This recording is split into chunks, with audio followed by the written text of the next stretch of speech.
Oh, yeah. Welcome out once again. This is no other than the Remix Morning Show. Right here on Black Power Media, in case you didn't know. Listen, we got another one for y'all. So make sure y'all get all up in here. And call somebody and tell them it's going down. Because right now, we about to get it in. I go by the name of the Ear Doctor. Let me introduce you to your host with the most. We got no other than Jackie Lukman. Hey. That's how you start a day off right there. Good morning. Good morning, comrade. How are you? Good, great. I'm glad to see you in a good mood. Must have had a great I know weekend. it's not normal. Hey, I mean, listen, you've been through a lot, so you here with us, and that's the best thing about it, you know. I guess I talked to my therapist yesterday, and she's every week she does this little poll every other week.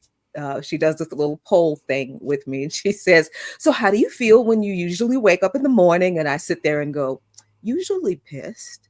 And she just looked at me like, Is this one of your joking to cope with trauma things, or are you serious? I'm like, no, about 50% of the time, I'm pretty serious. I wake up and I'm like, what the fuck? When you said you and her do a poll thing, my mind went somewhere else, but I get it.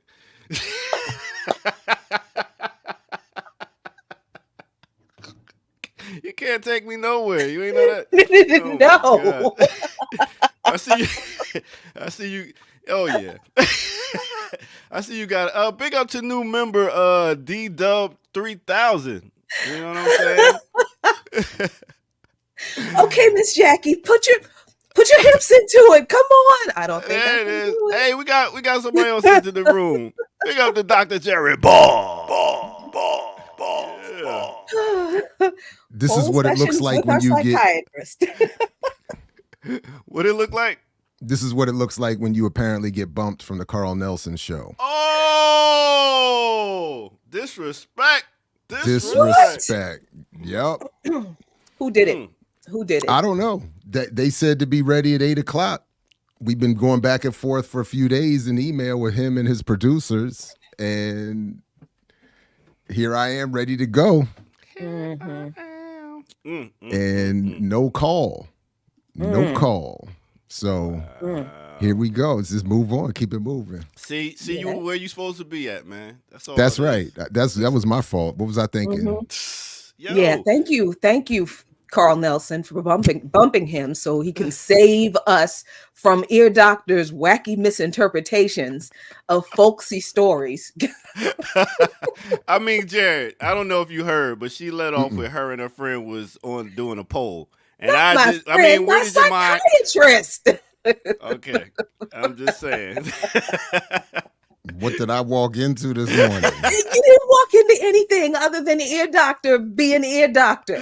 No, I said when I talked to my therapist yesterday, she does this little poll at the beginning of each session where she asks me how I feel when I wake up, how I feel like during the day, and like, do I feel like eating, or that kind of thing, and how do I feel when I go to bed, just to see where my if I'm overthinking too much, if I'm depressed, or because I'm not just going to come out and tell people.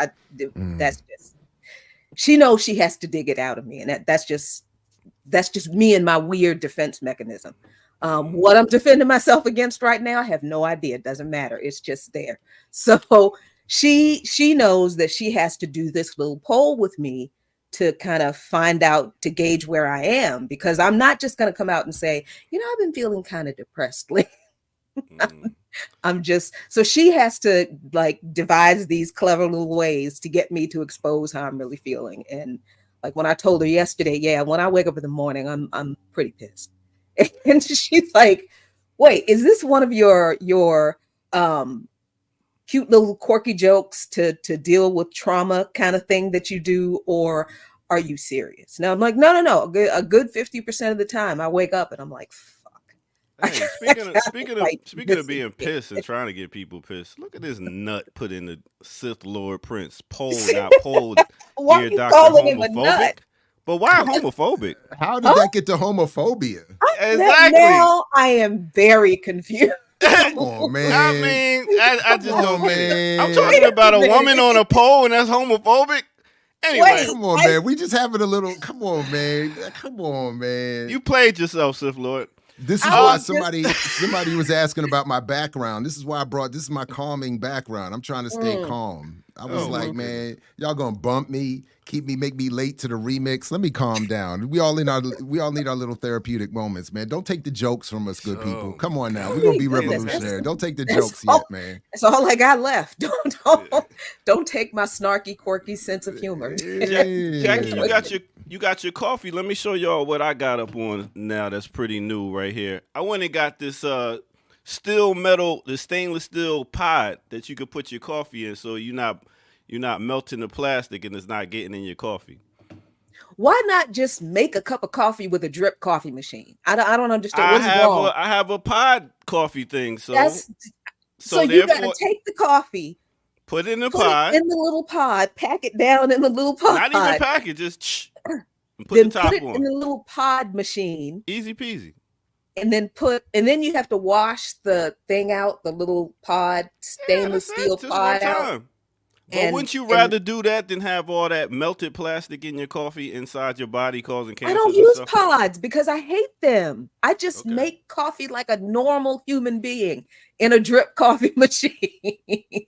And then pour it in my glass mug, my glass Remix Morning Show mug.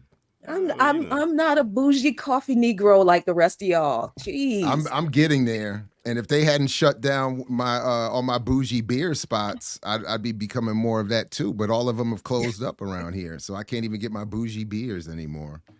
This is terrible. Honestly, I don't. No, honestly, I don't have my taste isn't refined enough to be bougie because I'm just like, what is this? This tastes like dirt. What is this? Yo, like, so here's a ground coffee reduction with cinnamon spice and taramand. Like, look, if you don't bring me a cup of coffee, I don't do this. I don't do the Starbucks, so I don't know. People go in there and make all these orders. I'm like, huh? I'm like, just coffee, water, and sugar. I got a plain old coffee. Well, it's not actually plain. It's pretty fancy, but a basic old coffee drip coffee maker. Cannot go wrong with that. Speaking of basic, come on, okay, Franklin. It just be what people say. I was not gonna say anything. That jacket ain't basic. I see you out here shining. Oh, look at him with his fall straddling spring jacket. I finally went to Burlington Coat Factory. Yes. Did you pick it out? Yeah, I picked it out. Nice. It was me and my kids. Wow. Oh, you can't help again. Your kids. Oh. All right. And I need coats because even though we're heading into the spring, summery season, my daughter likes to wear my jackets and coats, and then she loses them at school. So I've gone like 5 or 6 weeks thinking it's about to get warm. It's about to get warm. And then they had to freeze over. I was like, I gotta buy a jacket. It's crazy. Atlanta's crazy right now. Kids was swimming this weekend. It was like 75, almost 80 degrees this weekend. Now it's 30. We had a freeze warning last night. Yeah, it was like supposedly a freeze over. I don't think it was that bad, but it was colder than, Hi, Jackie. Hi, Kamau. It's just you and I. I see. Mhm. So you trying to? Are you? So what is this? Are you trying to this wardrobe thing? Is this you trying to impress me and get back Would that at me? impress you if I spruced up my wardrobe a It's little bit? kind of. Okay. I'm surprised at how stylish it is, and no thermals. No, I do. Underneath it is the thermal. Oh, Thank damn. goodness. Okay, well, look, I don't. One step at a time. One step at a time. And it was I looking I so even have my promising. summer thermal kind of thing, you know. And it was looking so promising, Kamau. But It was for a brief second. Y'all can't be a ladies' man like the ear doctor. Look at him. It is matching green, little light green, dark green thing. Hey, I had a Dave Chappelle date this weekend. You had a went date out with Dave Chappelle? A Dave Chappelle date, as in when Half Baked, when he ain't spend a lot of money on a date. Yeah. And what did you do? Where did you go? Went to the park. Cheap ass. I went and bought a frisbee. $6. Threw the frisbee around. It was a great time. Then went and watched. Did Black she catch Sport. it in her mouth or something? I don't know. I am not hearing none of my hormones are like, woo, woo, yes. That was a good one. Yeah. All of my feminine responses are like, the fuck? That was good. You threw a frisbee around in the park with your date. I was like, did you adopt a dog? What's happening here? Oh man, she was a bad bitch. But is there going to be a date number 2? Yeah, sure, why not? You know. No, she has not returned his calls. Exactly. Yo. No, but, really, did you at least bring some food to the pit? It wasn't. Yeah, a little something. We got some ice cream. He adopted a dog, Kamau. He adopted a dog, and he's trying to pass it off as a date. They had this nice vanilla oat ice cream from this place. It was pretty good. On the cone, I enjoyed it. Wow. And then later went and watched some black exploitation movies. Talking about Sidney Poitier and Bill Cosby's. They got 3 different black Saturday night. Mm-hmm. Yep. Uptown Saturday on night. the TV, or there's a movie theater? Piece of the action. No, YouTube, man, please. YouTube. You took her. Jesus. Let me. Oh, I can't. Take it to the house.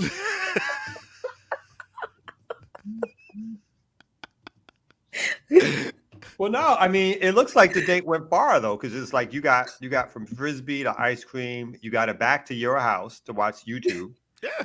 I mean, there you go. I mean, you've told us much. Is so. Whoa, we don't. A gentleman doesn't. A gentleman does not do that. Tell him, Jackie. A gentleman doesn't do that. He doesn't. A gentleman doesn't take a woman on a date to a park and throw a frisbee at her. Well, I thought gentleman was out the window a long time ago. I was just, Dang, man, you couldn't even Netflix and chill with the lady. You have to take her to a park and throw a frisbee at her. What's his Netflix a month? Like she a little white college co-ed. What? Oh, well, okay. Did she get breakfast the next morning? Oh, come on, man. What I look like? Waffle House? Did you put her in a I mean, at least in the song, they went to IHOP before they went to dude's house. Yeah, this ain't a song. Ice cream. Anyway, wow. Okay. So yeah, y'all had a good weekend. I didn't go chasing. Uncross your arms, Jackie. Oh, I know. Now she's like, that's what I didn't do. I didn't go to no park chasing no frisbee thrown by no. Yeah, but no time. It was nobody looking at their phone. It was all interaction. It was getting some sun, some vitamin D. It was a good time. That's what you do. You ain't got, if you got first date, there's no need to spend a bunch of money on the first date. Get to know them. You know what I mean? Get to know them, then figure out, okay, well, they worth another date that I can spend some money on. Are they worth another date? Yes, it's an investment. Come on now. Stop playing. I know it's been a long time for you, Kamal. Oh yeah, no, I'm married. Yeah. So I stayed married. Yeah. Did you? You didn't stay. Yeah. Yeah, I've I mean, been you're giving there. a lot of advice, a lot of caveman type of advice, and you're saying, "Yo, see if she's worth it. Yo, see if she's worth it. You don't spend a lot of money. You should spend a little money. See if she's worth it." You know what I'm saying? Yeah. I mean, Yeah, come yeah. on. What you gonna go to? Let me help Jackie over here. She get a little bit of coughing in and out there, but yeah. So So that's $6 what happened. frisbee for $3 ice cream, free YouTube. $3 ice cream. How much is it? $5-$10 ice cream, little YouTube, It was 3 something. little 3, and then little YouTube. Well, actually, when you get a little additives, it came out to 4. So You drove your car? You drove cars or Yeah, I Uber? drove. Oh, I'm just asking what you do. I'm just come I on, don't know. man. I'm just I counting even- up what the day cost, like a couple of dollars in gas, Date $6 was for that frisbee. $6 for the frisbee, $6 for ice cream, $2 for gas. It's like less than $20 he paid. and then you cook. It's not then even you the cook when money. you get It's home. not the money. It is not even the money. It's the time share with the ear doctor. No, That's what it's it you is. throwing a frisbee at the woman and she chasing after a frisbee to be with you. Lord have mercy. I threw it right to her. She didn't have to move. She had her heels on. She didn't have to move in her heels. She She had to thought it run was a through. real Oh, date. God. What do you She think? thought I'm it a was real monster? dinner date or something. He was like, "Go stand in the grass. Stand in the grass." I look like a monster throwing it all over willy nilly. I'm pretty good at this frisbee throw. You got to keep it like this and keep it balanced. Keep it Yeah. bound. All right, you taught a Yeah, little something. yeah. Did you do that? Let me stand behind you and teach you how to throw the Exactly. frisbee. Yeah, that's how you come on, man. You see, you going Yeah. back to the That's what I used to love. Used to love like pool 60s, dates. 50s. You take a woman to play pool. Those days. yeah. And then you Yeah. can tell, there's a good vibe when she asks Mhm. you to, even though she might be a better player than you, Yeah, to show you, how to hold the stick. I am a better player than all of you, and I'm not showing you. Oh, you shit. bugging. Oh, wait till we get to DC. It's on and popping. That's all You I know how need to is play an invite. pool? I have beaten every dude who thought he was gonna get in my pants by taking me to play pool. Every single one. And you don't think they let you? Duh. That's what we do. We let you win so you can feel confident about yourself. Oh, I didn't need them to help me feel confident. Nah, if we win, then you're not gonna give us the love we want.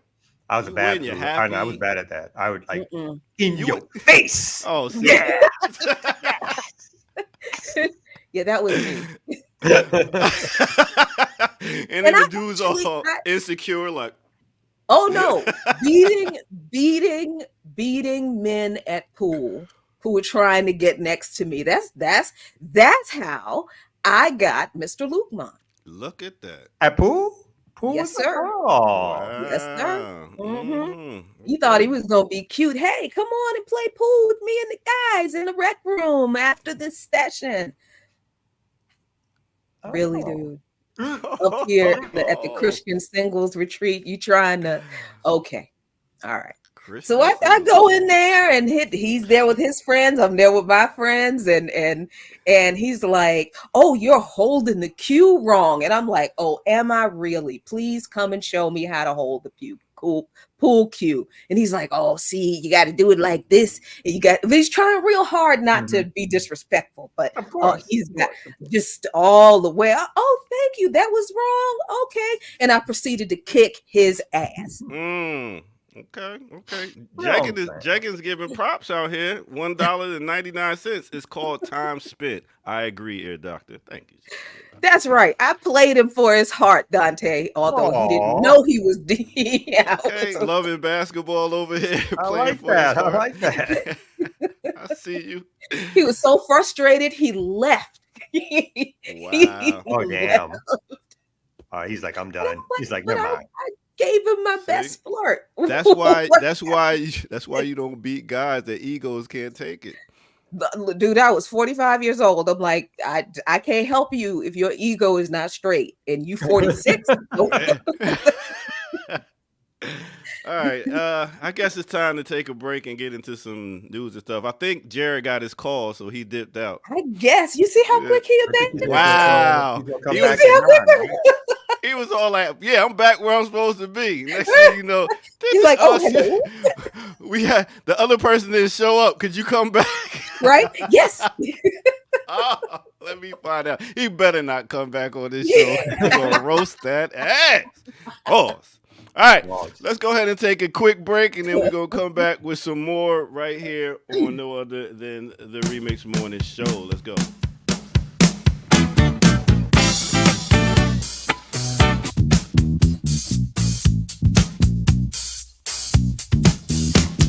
Yeah. What's good, everybody? Welcome out to the Remix Morning Show. I go by the name of the Ear Doctor, and please make sure you hit that like button and subscribe if you're new to the channel. Also, go to patreon.com, become a member over there, and get footage that's rare. And tell a friend to tell a friend it is on again. And you can also drop something, some coins, some yen, whatever you want, right here in the chat room in the super chat. With that said, let's go ahead and get to the weather. You know, it is been pretty crazy out here. So with that said, let me slap my map. There we go. All right, so boom, let's talk about weather. So it's crazy, like I said. In Atlanta, we're gonna start off. It's 32 degrees this morning, and it's gonna get up to 56. Let's take it to Brooklyn, New York. They are at 36 degrees, and it's gonna get a high of 44. Chicago. You know, I was teaching my kids the other day to stop.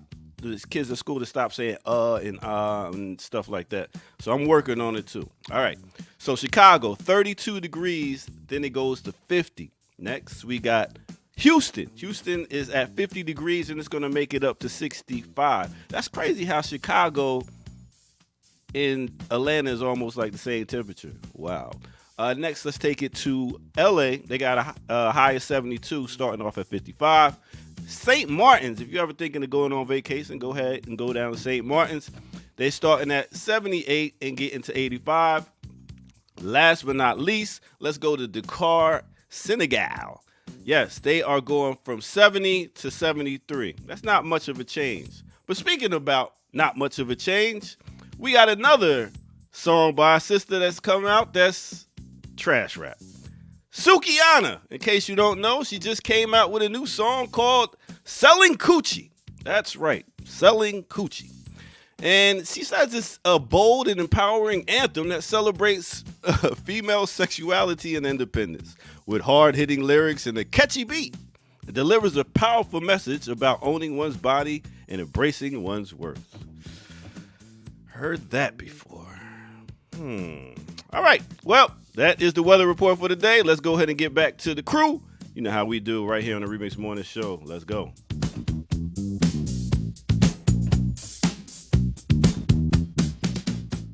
Yeah. You on mute, Jackie. You're on mute. You're on mute, Jackie. You're on mute. You talking, you're on mute. Let me say it one more time. You're on mute, Jackie. Not gonna ask him. Say what? No. Just say you're on mute.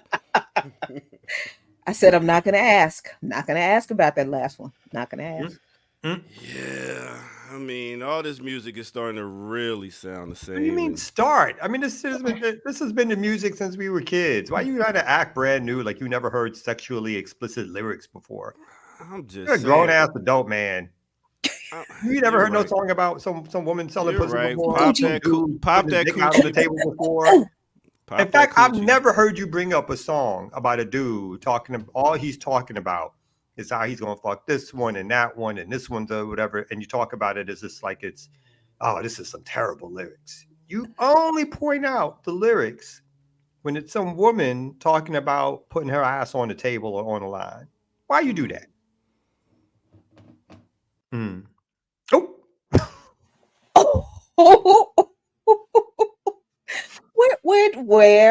Where could he have gone? All right, I'm gonna start talking about Luke. I'm gonna start talking about Akinelli. Yeah. I'm gonna start talking about all of them. Stop acting like you can't figure out what all the music we've listened to. Everybody we've listened to. Everybody for the last 30 years. I'm That's just the main saying, thing. right now it's so prevalent. It's like every other song is about It the was like same that selling sex. before. No, it wasn't. We had different things we could listen to. It's just like every song that's coming out You now is still about. I do. think you're You not just digging for the different things no more because of your age. So now you like where we used to dig for different things. I'm sure there's different things out there now. You just don't dig for them. It is. right. You're not going to hear the good stuff. You know this, ear doctor. You're not going to hear the really good stuff on commercial radio. You know this. All you're going to hear on commercial radio is this garbage. And let me not say that because some people don't think it's garbage. That's fine. But you know you're not going to hear stuff that's not this on commercial radio. And he know damn well he was up in the club, get it. You know what I'm saying? He was the look. With it. Not, I don't know. not one time did he go like, "Oh, this music is trash. How can I be up in here dancing?" Not looking at the performers on stage, not once, because everybody else waiting for some girl to shake her ass. Yep, so he can slide on over there. That's right. Don't. It didn't pop in his head then. Oh, he's doing sexually suggestive moves towards me. Wow, how disgusting. Oh my God, what has happened to her? You're wrong. You're wrong. I couldn't stand it. I moved down to Florida and that's all they played. And I was like, oh my God, did they play any hip hop? It's always Luke. It's always bass music. And they all talk about the same thing. And I couldn't take it. And then I moved to Alabama and I started doing hip hop. And it was like, yeah, let's get back to some bass music. So then he asked her on a frisbee date.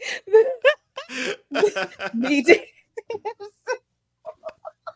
People know you, B. People know you. Listen, I bet a lot of y'all fellas out there gonna start doing frisbee dates. You bet not. Let me drive by a park in DC That'd be hilarious. and see some black man throwing a frisbee at a little black girl. Y'all so wrong. Jump out squad for real. Y'all so wrong. And then she was like, he was different. He took me on a date and threw a frisbee. No guy do that. There it is. Yeah. Message. Madam, he is not taking you on a date. He is taking you to the park like a dog. No, you need, at the very least, he could have brought a picnic. Go home. I don't think Jackie's a bully, but Infinite Content sent in $10 said, Jackie, why haven't you hemmed up ear doctor yet? He has really been on his beige mode today. She's being nice. She is. Hey, listen, we ain't even in the same state, so she can't see. I good. Yep. But anyway, I'll let y'all get to it. I know we got some stuff to talk about. So I'll catch y'all later. Peace. Jackie, you got some news stories that you're interested in throwing up? I do. Yes. You know what? Let's slap the map. Let's. Damn, that was perfect. Now what's he doing? What is he doing? I don't know. Ear doctor.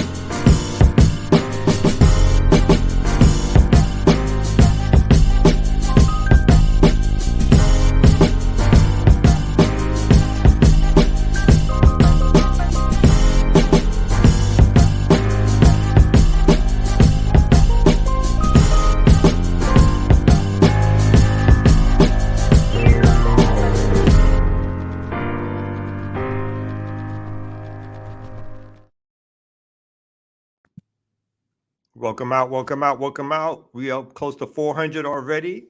The V-Mix Morning Show, me and Jackie Lukman and myself, here to bring you the news. Thank you already for some of the chat resources we receive. Keep on giving. You give, you get. You know what I'm saying? That's how we do. Jackie, you want to start us off with something you got? Yes. Let's start with the lightweight stuff because I'm very excited about this other story. So I want to start where I can be calm and rational and reasonable. You want to ease our way into it? Ease our way into the excitement.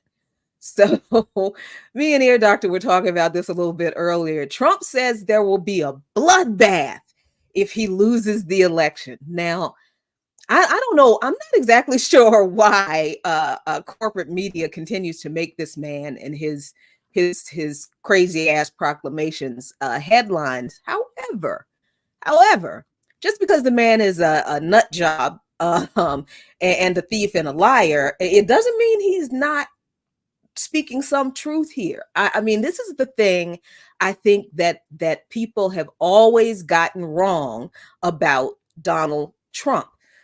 It's that even though he says things that are, it just seems like no rational human being would ever say or do the things he's done, he means it. And he knows his constituency very well.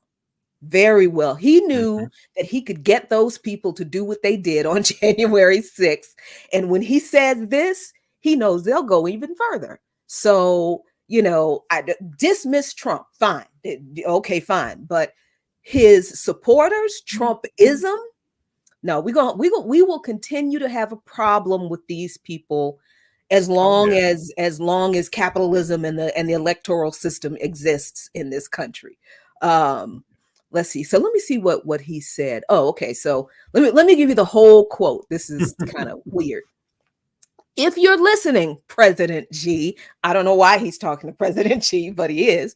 And you and I are friends, but he understands the way I deal. Those big monster car manufacturing plants that you're building in Mexico right now, you're going to not hire Americans and you're going to sell the cars to us. No. If the plant is in Mexico, why would he be hiring Americans?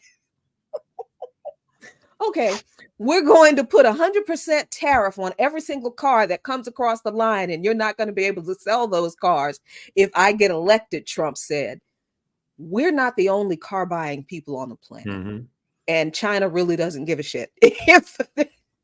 Well, this is the thing, though. He plays to, and that plays to his white constituency, or that plays to people who live in the, what used to be called the Rust Belt, and he doesn't target American car companies who are building plants in Mexico, in Vietnam, who built plants all around the world, who not only the car manufacturers, but the whole industrial base that, was encouraged to leave the United States to seek out cheaper labor first in Mexico and other places south of the border.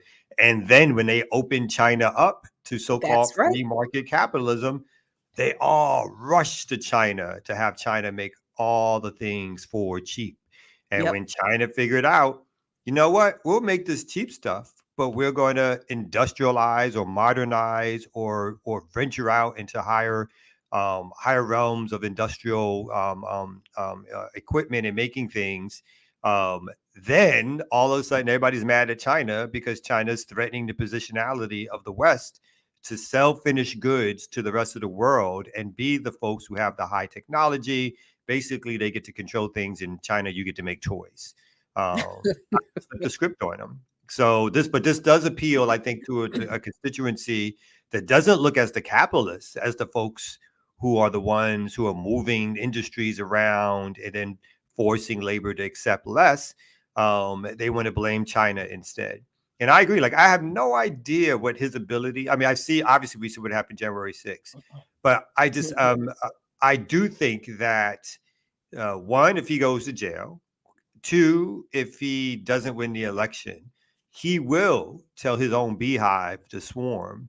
And then I don't know what the consequences are. You don't know if it's going to be random stuff. You don't know if it's going to be something well organized.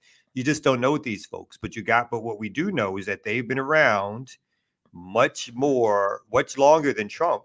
Trump, for whatever reason, was able to mobilize them in a certain way that they haven't been mobilized for in a while. And now he's their leader. Even if he's a dumb leader, he's still their leader. And so when he does say things like that, there's a level that probably should be taken seriously in terms of other people understanding that we have to protect ourselves, and that this larger U.S. project, slowly but surely, and maybe not even that slowly anymore, is coming apart at the seams. Yeah, and it excuse me, can't happen fast enough in some ways, but in other ways, I'm not sure that we're as organized as we need to be prepared for when the final nail is banged into the coffin of capitalism and imperialism, and that's always the issue, right? So Here's where Trump said that there was going to be a bloodbath. And actually, I think this is the Trump campaign's new favorite word, bloodbath. Because Trump said, now, if I don't get elected, it's going to be a bloodbath for the whole, that's going to be the least of it. He added, it's going to be a bloodbath for the country. That will be the least of it, but they're not going to sell those cars. They're building massive factories. And then he said, if this election isn't won, I'm not sure that you'll have another election in this country. Go away. I love it. I mean, that's the part, like it's he says the unspoken thing and or the crazy thing that Yep. just tries to get people to go, to go for what he wants them to go for and to do what he wants them to do. But he uses rhetoric that we just have not seen in a long, long time. That's again like that not only tiptoes around white nationalism, but it's white nationalist in nature. That is violent in terms of the rhetoric that he chooses to use. And again, that's the dog meat that he gives to the folks down below who are basically looking for reasons and excuses to blame everybody else in the world except for the capitalists for the problems that are happening. And so it's very interesting times. Yeah, it really is. And I just wanted to point out really quick that the Trump campaign spokeswoman, Carolyn Levitt, said to NBC News that Biden's policies will create an economic bloodbath for the auto industry and auto workers. Like these people actually give a damn about workers. They do not. They really just want to use the Biden anti-China rhetoric to siphon off support from Biden for people who are like, oh yeah, Biden's tough on China. Oh well, look, Trump is tough on China too, and because that's the trend now in politics. But the interesting thing that you said about if Trump goes to jail, Kamal, if you or I can't make bail, what happens to us? Oh, we go right to jail, or we either stay in jail or whatever bond arrangement is revoked, and we are carted right back. We are carted to jail. So what do you think is going to happen to Donald Trump now that he is allegedly unable to make, this is crazy. Why $464 million bond in the civil fraud case? And this is what his lawyers are telling the court. He can't find an insurance company to underwrite his bond to cover the massive judgment against him in New York Attorney General civil fraud case. Trump's attorneys said he has approached 30 underwriters to back the bond, which is due by the end of the month. Tick tock. The amount of the judgment with interest exceeds $464 million, and very few bonding companies will consider a bond of anything approaching that magnitude. Trump himself was ordered to pay $454 million. The $464 million includes the disgorgement for his adult sons, Don Jr. and Eric. So I'm sorry, Kamal, what is disgorgement? I'm gonna have to look that one up too. Yeah. Yeah. So is that supposed to be disparagement? No, disgorgement. That seems like a legal thing. Yeah. Where I guess they kick his two sons out of the judgment. I don't know. And that's what I don't know. But anyway. Yeah, but anyway, so Trump can't make his bond, Kamal. And yet he'll be walking the streets running for president. I mean, but again, even though I think somebody put something in the comment how unlikely it is that he will go to jail or prison. And I thought at one point I was sort of on that tip, but now I'm just, because this is a game that elites are playing against each other. This is not just, this is a game that the Democrats are playing against Trump and them themselves attempting to win what they consider to be their constituency. And so I don't think I do think that if he goes, it will be, the odds are against it. But it feels to me like there are ways in which the Democrats are pushing obviously to target Trump, as if they get rid of Trump, then therefore the leader of the right wing is gone and the right wing will disperse, which is not going to happen. But I do think part of this targeting of Trump is serious in terms of the use of the legal structure to do it. But again, you're right. Like, the chances are slim, but each day makes me think that there's a higher possibility, not necessarily of any real jail time, but even a conviction that leads to probation. I'm just not sure anymore. I think there are folks in the Democratic Party who are tempted to attempt to feel like if they go after Trump, that increases the constituency that they want to vote for them comes out more, or it was more excited or something like that. So there's a part of me that's kind of like, I'm not quite sure where this battle is going to end. I don't think it's going to end with Trump going to jail per se. But obviously they're attacking whatever real resources he has. I know he hides a lot about. Oh, thank you so much to somebody. Discouragement is a remedy requiring a party who profits from illegal or wrongful acts to give up any profits they made as a result of that illegal or wrongful conduct. Thank you. Oh, Someone looking okay. that So up and that's to telling. keep the You're two welcome. sons. You're welcome. Thank you, Ear Doctor Esquire. We appreciate it. Yeah. Yeah, no, I'm not touching that. No. Yeah, I'm not. Well, I didn't know. I mean, I didn't do those kind of cases. So, but yeah, so I think I think we are in these interesting times. I don't think he's going to. Yeah, I mean, what I mean, if the person is saying that this amount is so much that no insurance company will touch it, then I mean, and again, he probably has appeals going, to be honest, also about this judgment, which will attempt to lessen this judgment in a higher court. So that's going to probably go on as we sort of see these things playing out before our eyes. Yeah, and somebody in the chat, thank you for bringing this up. Fani Willis. I didn't have a story pulled up, but I wondered if you could give us an update, Kamal, on if you've been watching the case. What's up with her and what your thoughts are on it? Because I mean the online discourse, which it's not discourse, it's just a bunch of random people banging on their keyboards trying to be right on whatchamacalls. But it is what it is. So I mean, what are your thoughts on the whole case? Because it just I mean, I have no sympathy for her. Like, again, so I think no matter what I think about Trump, I think this was a political move on her part anyway to indict. I think for her, she saw this as a career opportunity and move. And then again, I think she got sloppy with it, as in, I don't see how she could actually think that if the relationship she was having with the person she appointed was either A, not going to be discovered, and or B, not going to be looked upon as this person, again, to the reports that I've seen, doesn't have this level of criminal prosecution experience to warrant even getting this position, and to literally dish out millions of dollars to this person through the coffers of the county, and to do that.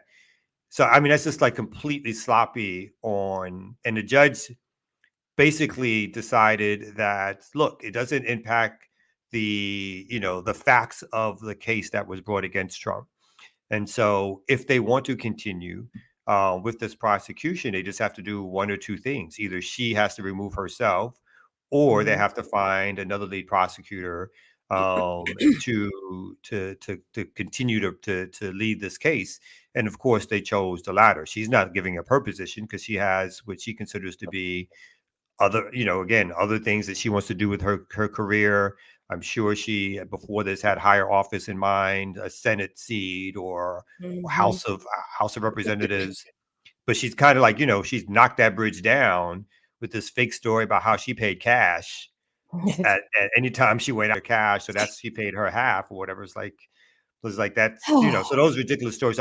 So it's interesting how this is playing out. This is giving the right wing the kind of dog meat that it needs to try to suggest that somehow, because she's having some affair with somebody, that the prosecution itself doesn't have merit. And so even though the prosecution does have merit, probably, It obviously both has merit and it's a political charge, something that's meant to really go after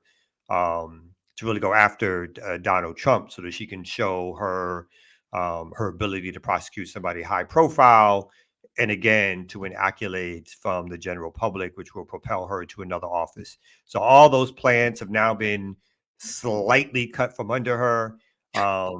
Slightly, list. just slightly. You never you know don't long think term. this People have short memories. completely? People have short memories. Oh wow! And she's already she's going to church a few times. She spoke at the pulpit. Did She she? also Did did she? a little preacher rhythm. Oh, okay. Did she say I have sinned and cried? Oh no. Oh, she didn't do that. Of course, Okay. no. That'll probably have to come next. Sort of the rehabilitation phase. So far, she's kind of just been like, defiant. The white folks are coming after me. This is how they treat a successful black woman. I'm a black woman. She's used to black woman. I'm a black woman thing. No matter what else I do. Did I tell you I was a black woman? That means I'm a black woman. So whatever else I do, The ancestors know to keep me out of those kinds of like press conferences, because I would be in they didn't do this to you because you're a black woman. You are a black woman who don't know how to have a damn affair. That's what the problem is. You don't know how to keep your business behind closed doors. That's your problem.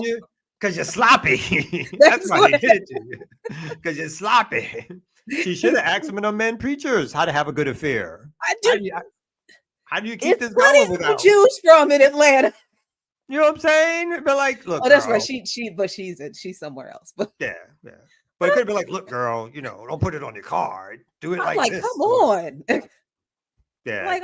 They wouldn't have come after you if you hadn't been so damn sloppy, sis. They probably had a little workshop for after church. Gathered all the preachers around town, but like, look, this is how you do this now. Yeah, exactly. Well, no, I mean, do we really want to take y'all leave my mayor for life alone? We don't want to take no advice from them. Yeah. But I would not take relationship advice from that man. Speaking of sloppy. Yeah. Speaking of sloppy. Yeah. Ooh, okay. You got something else, something more? Ooh, okay, yes. Now let's get to the exciting stuff, the really good stuff, the stuff that really matters. I know you don't know who this guy is, but that's okay. You're going to know what he did. Niger's junta has ended a military agreement that allows U.S. personnel to be deployed in the country. You know what this means, don't you, y'all? It means that Niger wants to shut down AFRICOM. They want Africa, they want the U.S. out of Africa, and they have just declared that's what they want. Saturday's announcement came in the week that a delegation from Washington had been in Niamey, which is the capital of Niger, for talks with the country's military leadership. The U.S. used its base in Niger, AFRICOM, to monitor regional jihadist activity. The last announcement by the junta, in power since last July, military transitional government, let me stop using their word, comes as it moves closer to Russia and after French troops were kicked out in December. The U.S. presence on the territory of the Republic of Niger is illegal and violates all the constitutional and democratic rules, which would require the sovereign people to be consulted on the installation of a foreign army on its territory. Niger's military spokesperson, Colonel Amadou Abdramane, said in a damning statement on national television. It was damning. He also alleged that the U.S. delegation had accused Niger of making a secret deal to supply uranium to Iran. So what if they did? Colonel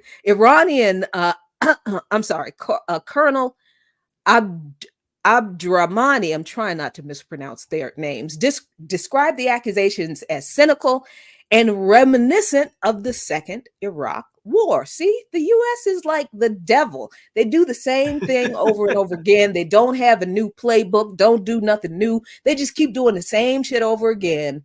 And trip people up the same way. But these folks in Niger and Burkina Faso and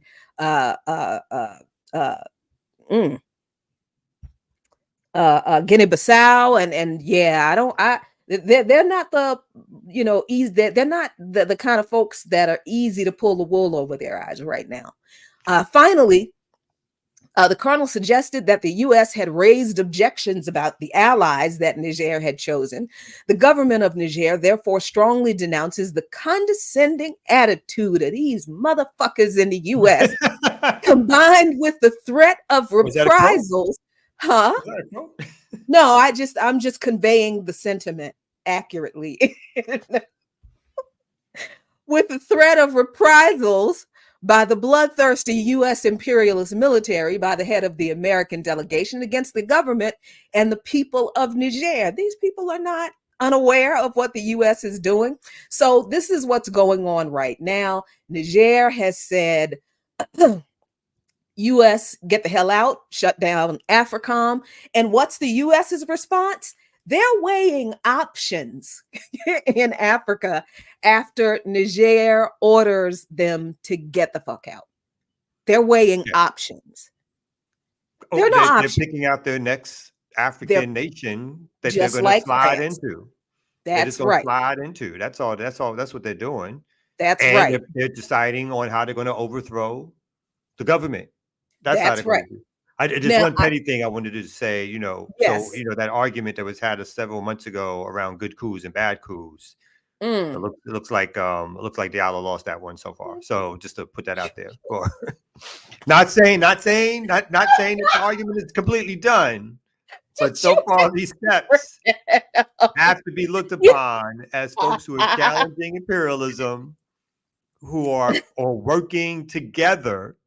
Right, throwing out the French, throwing out the United States, or creating cooperative deals together to organize, or continually using the language of revolution, or reconstructing their economies inward, looking to produce final goods and not just export raw materials. These things have got to be looked upon as something that we need to continue to bolster and support. And as folks are saying or have been saying, any country that decides to kick the United States of America out of its country after the amount of resources that the United States has already poured in, that doesn't go towards the people, that strictly goes towards individual government players who use that money any which way they so choose to, including obviously mostly for their private use. But when a country decides that it's going to go against the United States, that's huge because there's ramifications for that. There's consequences for that. And the fact that they've not only now challenged the French, but also the United States has to be looked upon as that these are probably, at least at this time again, serious revolutionaries, right? So there is some discussion I've also seen in some news articles that are suggesting that there's some private negotiations still going on around trying to keep them. I don't know that, but it seems like this type of announcement, and again, with the other stuff that seems to also be happening on the ground, it should give us genuinely good pause for those who've been either riding the fence or not looking into this, that this is a time of systemic change in some areas of the African continent, which, if it continues to move in this direction, will become a model for other African nations to follow.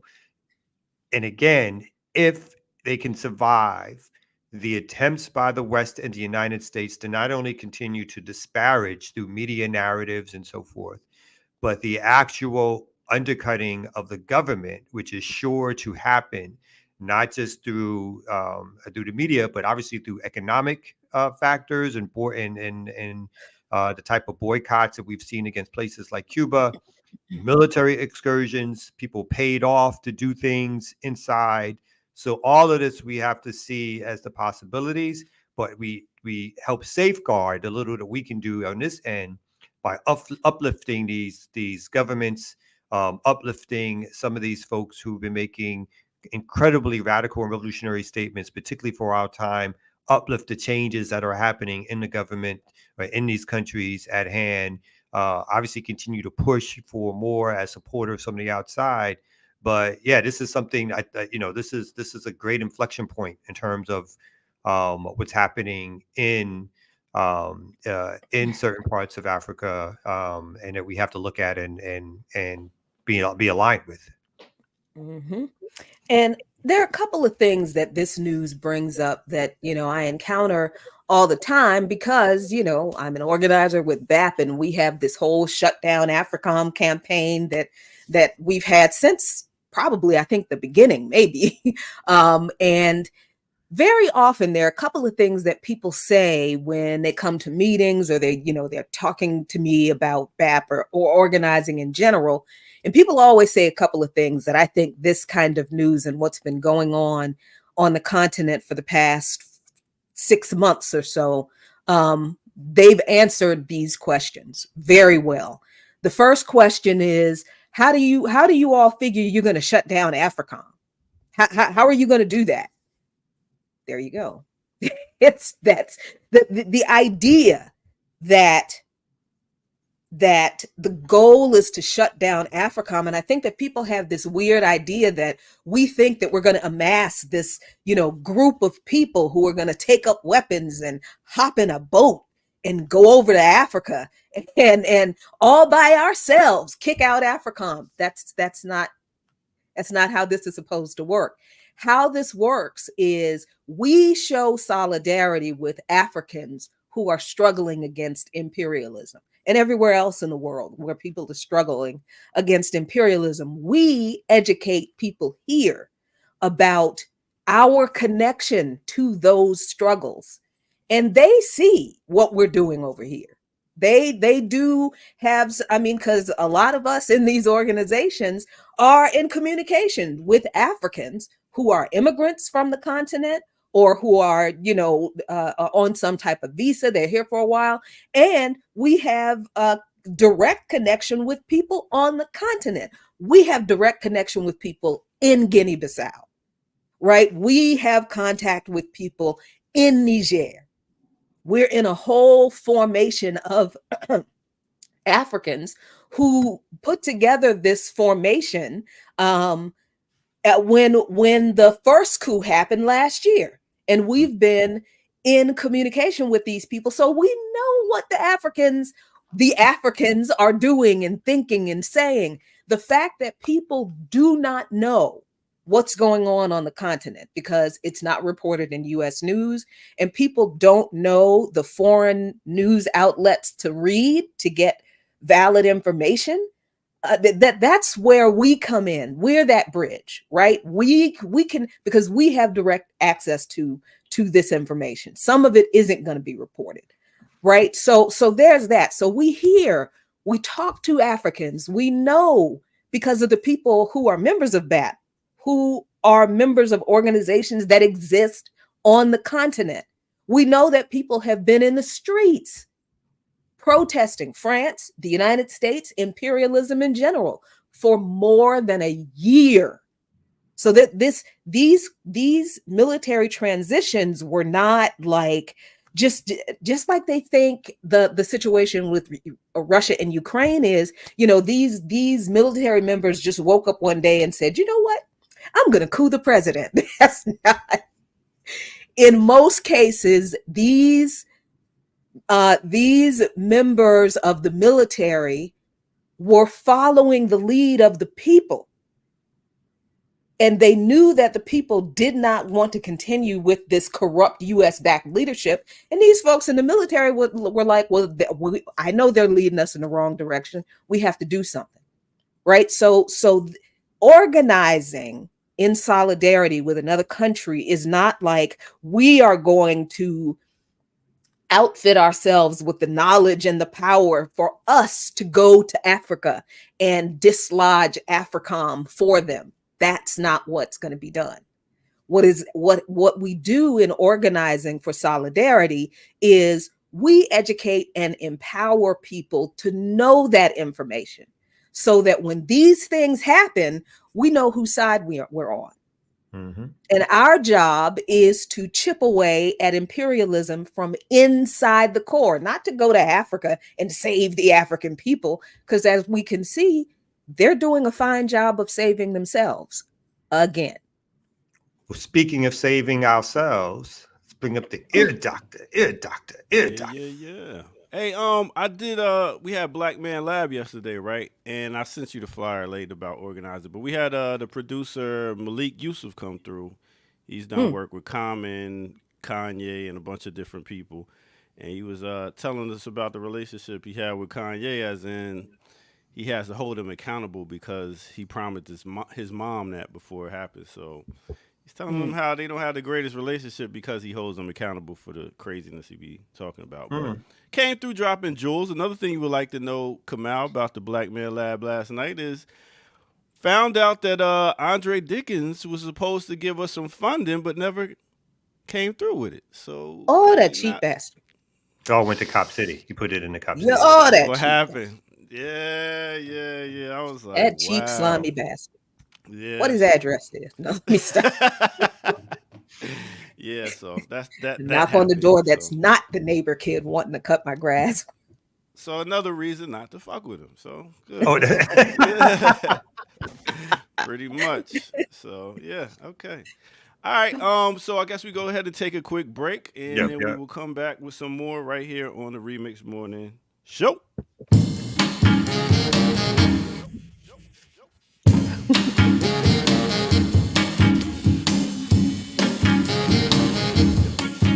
Outside, baby. That's right. That's some James Brown for you to get you up and at it. Yo, go ahead and hit that like button. And if you're new to the channel, go ahead and subscribe.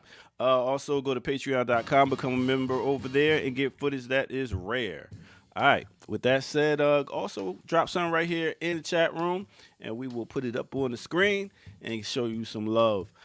With that said, let me go ahead and talk about, I just talked about how I started watching some black exploitations, like just started watching a bunch of them. I don't know what it was, but it's just real good writing, and then seeing people that you like Harry Belafonte, all types of people from back in the day, even the sister on Abbott Elementary, Cheryl Lee Ross. Did I say that right? I probably didn't. But Ralph, yeah. Well, she was in the movie too. But yeah, anyway, let me get to it. Let's talk about somebody that a lot of people know from black exploitation. He goes by the name of Max Julien. That's right. Let me tell you about Max Julien Banks. He's an actor. He's also a clothes designer. Y'all probably know him from playing Goldie in The Mac. He's straight out of Washington, D.C., and he went to Howard University. And he started on stage off Broadway, and he wound up moving out to Hollywood and got a role with Jack Nicholson in Psyched Out with Candice Bergen in another movie. So after that, he was like, all right, well, let me go to Rome and Italy and start doing a little bit of writing. And then he came and did Cleopatra Jones, another blaxploitation movie that came out and did his thing. Also, within the Mac, he also played in Def Jam's How to Be a Player. He was playing the Mac once again. He's also been in TV shows like The Mod Squad, One on One, and stuff like that. He made his transition January the 1st, 2022 at the age of 88, surviving with his wife and daughter. You also known for doing a Western. He's done a Western, and this Western was called Thomasine and Bushrod. It's one of the black Westerns back in 1967 that was somewhat like Bonnie and Clyde. So he's been in a bunch of movies starting back in 1966 with The Black Klansman. That's right. That was actually a movie back in the day that was redone up to now, The Black Klansman. So go check out his movies. Got a bunch, and then at the same time some TV shows. But that is Max Julien, y'all, in case you didn't know. Now you do. So that's what it is right here on the Remix Morning Show. Now let me bring back my crew.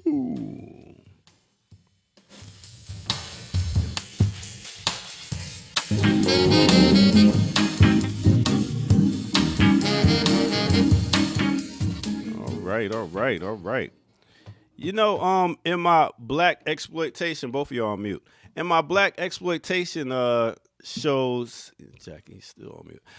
In my black exploitation shows, I came. You're there. I know. I said I didn't want to say nothing to you. Oh, okay, cool. You didn't want to say nothing to me. All right, I feel a way about that, but I was watching the black exploitation movies, and while watching Piece of the Action, I seen a scene that did not age well. Let me take you there real quick. Yeah. Now, Yeah. if you don't dance with me, I'ma holler rape. Is that a request? What? The rape or the dance? Don't make no never mind to me. Oh my goodness!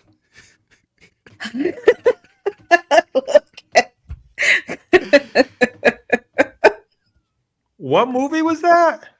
Piece of Action. You see the action. I don't Oh, it's a remember whole that lot of part. movies. It's a lot of movies, a lot of comedy movies with that kind of messed up. Yeah. That did not age good at all. It's a whole lot of movies. No, the 70s was a wild time, son. I mean, the Extremely. 70s. We are really conservative compared to. Just in the Wait a minute, 70s. selling coochie is conservative, but go ahead. Well, I'm just saying. Some of the, obviously I'm old now. I was like, what the? But the 70s was a wild time. It was a wild. You see Yo. do you see why we're so messed up? The kinds of entirely screwed up ideas that were conveyed through entertainment. Oh my God. It's like how are we surprised that as a society we're as fucked up as we are? How are we surprised? They sold Spanish Fly on the back pages of magazines. I mean, let's keep it on it. I mean, part of Bill Cosby's defense was to claim, like, this is what we did back in the day. Like, what I mean? Like he said it. I think part of his defense was like it was so casual, like that was the thing that was done in terms of drop-in roofies and drinks or little things and drinks, that he almost was like, it was for him was almost like, what's your problem? Yeah. Like, why are you looking at me like I'm strange? Like that's what we did back in the day. Like that's kind of like was the arc of his defense. He's like, it's because I did it in the 70s and 80s and no one said anything. I figured I should keep on doing it in the 90s and the 2000s and 2010s and 2020s because that's what they did. Yeah. And again, not that it was, I'm sure people were violated back then, obviously, but even the kind of like the half the time the reaction was, what can I do? And just to keep it moving kind of thing. So I was like, yo. And cocaine was like a regular thing back then, boy. It was every party you went to. They had little necklaces that you could just. Yo, that was a wild time. And then I would tell people that, and people did not believe me. People who were much younger than me did not believe me that McDonald's used to have the little coffee stir spoon. Remember the coffee stir? Yeah. That people that would end up. Yeah, I don't know nothing about that. I didn't live that lifestyle. Why do you know that? Wow. Why do you know that stuff? What life would you mean? I have not always been the brown Pan African commie bunny. I have not always been she. I have not sold, not, but hey, we all have a past. Yeah, take a sip of that. We all have a past. I saw Jared pop on for a second. I wanted him to come back. I was like, we were about to get into a conversation about cocaine. I was like, I was about to bring him in.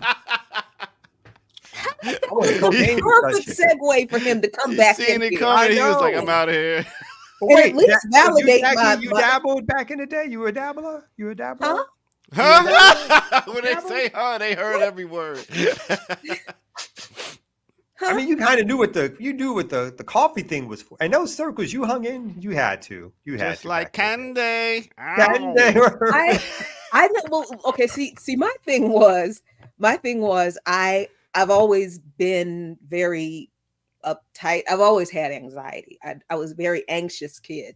So I could never feel like I was not in control of myself. That would freak me out. So I would try stuff and I would be Like I tried acid one time, right? Oh, Mm. And Now we're getting somewhere. yeah, exactly. at a party, hanging out, and everybody's having a good time. I'm just like, I'm waiting. I'm like waiting. It can't, because my thought was always, it can't be as good as everybody says it is. It just can't. And as I'm feeling myself getting high, I'm also feeling like I'm not in my body, and I'm like, no. How can we stop this high? No. How can I come down? Yeah, you got to go to And sleep after people stuff were like is she high now? Because everybody else is high. So people are like, is she high or is she freaking out? Which is going on? So yeah, I did not like acid. Weed didn't do much for me, so I was like, yeah, okay, whatever. So no cocaine. No, I tried. Go for her list. Let her finish her list. Oh, my bad. No, I tried cocaine once, and with no, I was not, because when the heart palpitation started, it was like, oh, this, no. Heart palpitations. I'm up all night. Like, nah, I can't. Nerd, son.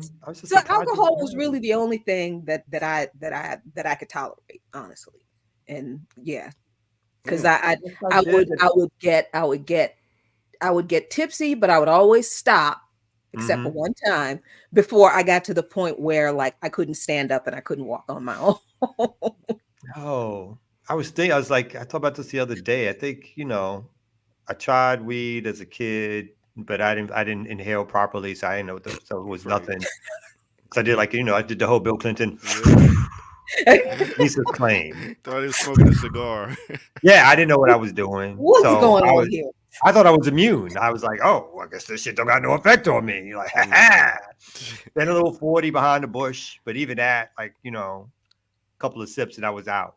I was such a project nerd. I've never gone to no party and the cocaine came out on the table. I guess they waited till I left the room, kind of shit. It's like, oh, the square is square come out. Come out, going. Dish that shit out. Because I know people who party. Don't get me wrong. Yeah. I know the parties. I know the people who go into the party. I can't name names on the platform. But they switching up with the spouses. They're doing everything. They're doing everything. Swing. Somehow, I not get invited to those gatherings. That's like you're better than us, Kamal. Just leave the room. That's like that kid on the block that had a good education. There's like, you don't need to be out here, kid. You got a whole life. It was that I got. You got promise. The rest of us, who knows?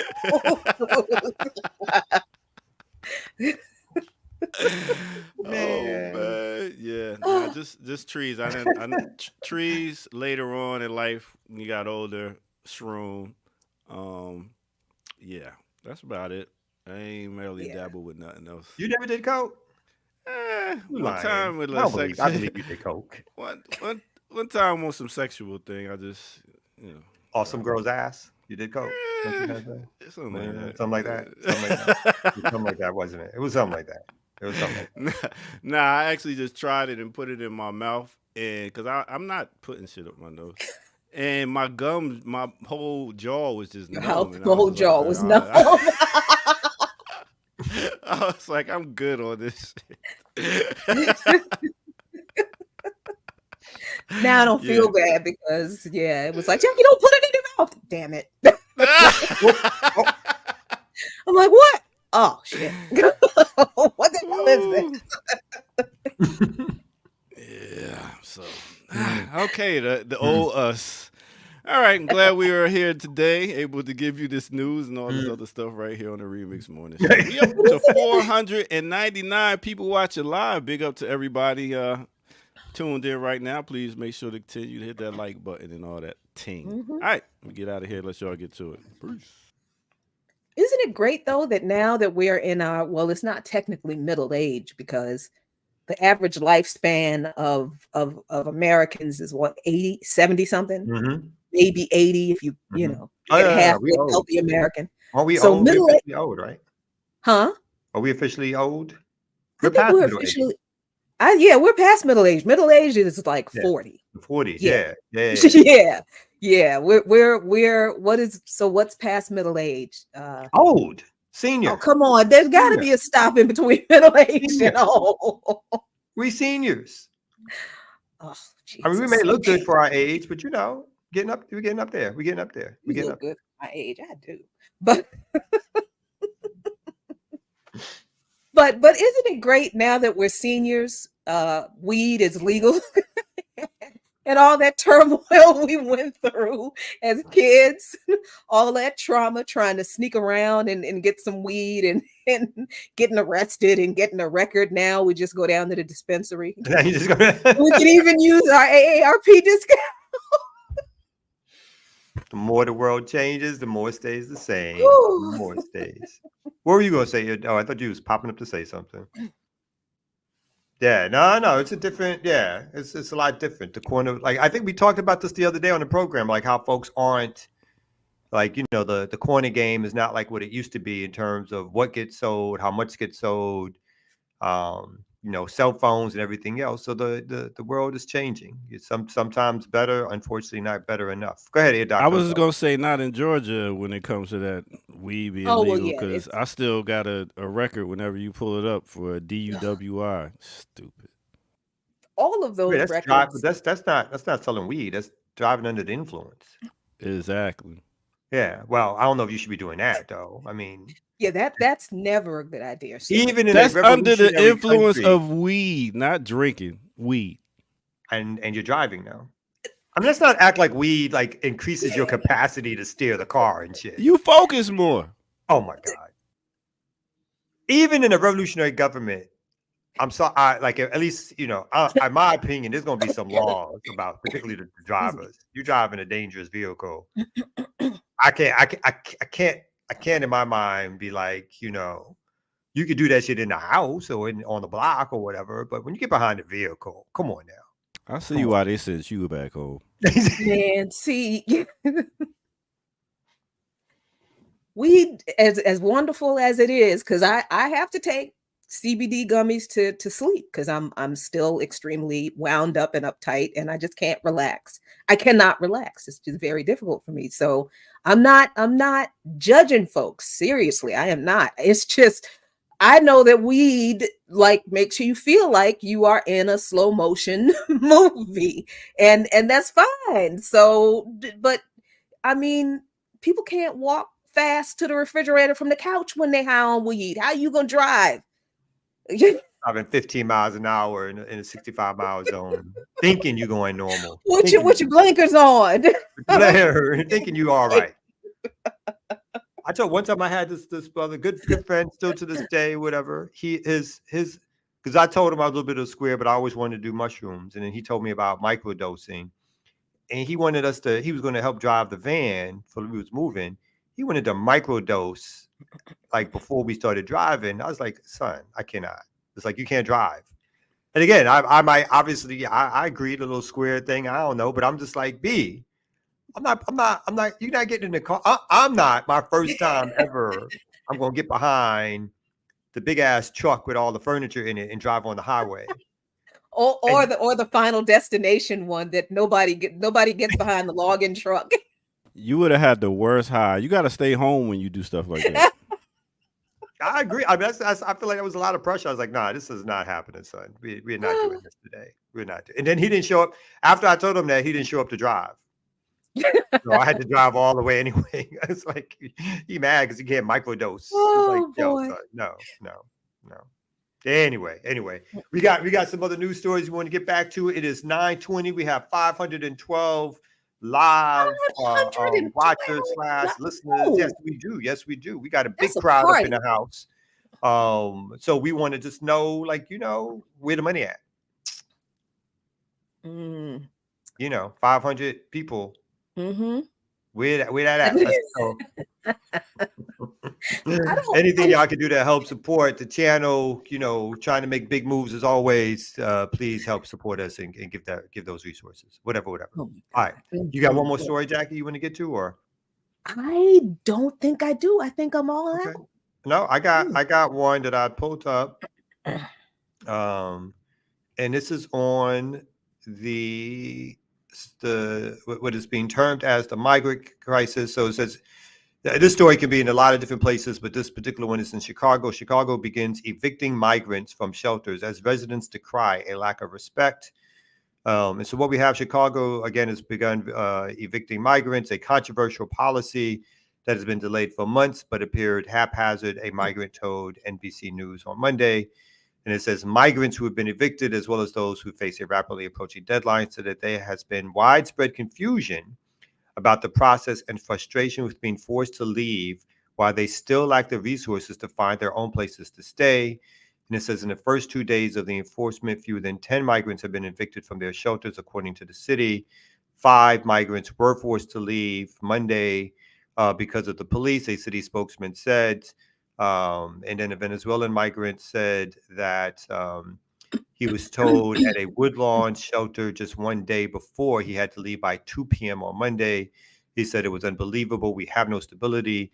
The person's name was Romero, who was, I don't know why they need to describe his clothing, but was wearing a silver coat and black pants and was forced out on a day with freezing temperatures and snow flurries.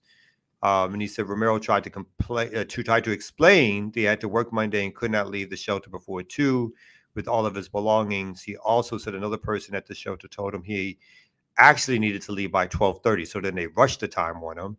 And he felt disrespected. Of course, it was clear that I needed to leave, and I respected that. But the treatment, it was a lack of respect. And it says the city said Monday that there were 11,253 migrants in 23 city and state-run shelters, and that it had received about 37,000 new arrivals since 2022, when the Texas Governor Abbott began sending people across the country. The city sought to limit shelter stays for 60 days to more than 10,000 migrants, requiring them to find housing or apply for other shelters in the city. And so again, Chicago, as well as other cities, have been, I guess, dealing with what is being termed as a migrant crisis. But their reaction is not to find permanent housing, but the reaction, and again, I think obviously some of this is their own neoliberal politics, but also the pressure from state politicians is that they are not finding permanent places, but instead attempting to throw people out, not only of the shelters that they have, but a lot of these places, and we talk about Texas, is actually attempting to throw people out, is using putting migrants on buses, I should say, and sending them to various cities that they consider to be liberal cities. And so busing migrants out, not doing anything for them, but busing people out to different places. And then I'll end, like, a lot of, I've seen an online conversation about this. Again, particularly in our community, we are being hoodwinked into, again, being on the side of right-wing Republicans. Too many people, I'm not saying it's the majority, but too many people are siding with these right-wing talking points and claiming that migrants are taking our jobs, or the other foolishness that the Democrats are bringing in the migrants to replace Black people in terms of the voter roll and the rest of it. So this stuff is obviously happening in real time. People are being swayed by backwards opinions that has nothing to do or understand the reasons for the migrant crisis, why people are coming here, what they're trying to get out of coming here. And let me be honest with you, in my opinion, I like it when they come, because anything that diminishes the white population in terms of numbers, I think is a good thing in the long run for us. And so when people want to suggest that somehow keeping the indigenous folks, many of them, and even the ones who are not indigenous, the ones who are folks of color, out of the country, because they think somehow that is a detriment to us as a people, have got it backwards. Having more migrants, if they want to crash the border, crash the goddamn border.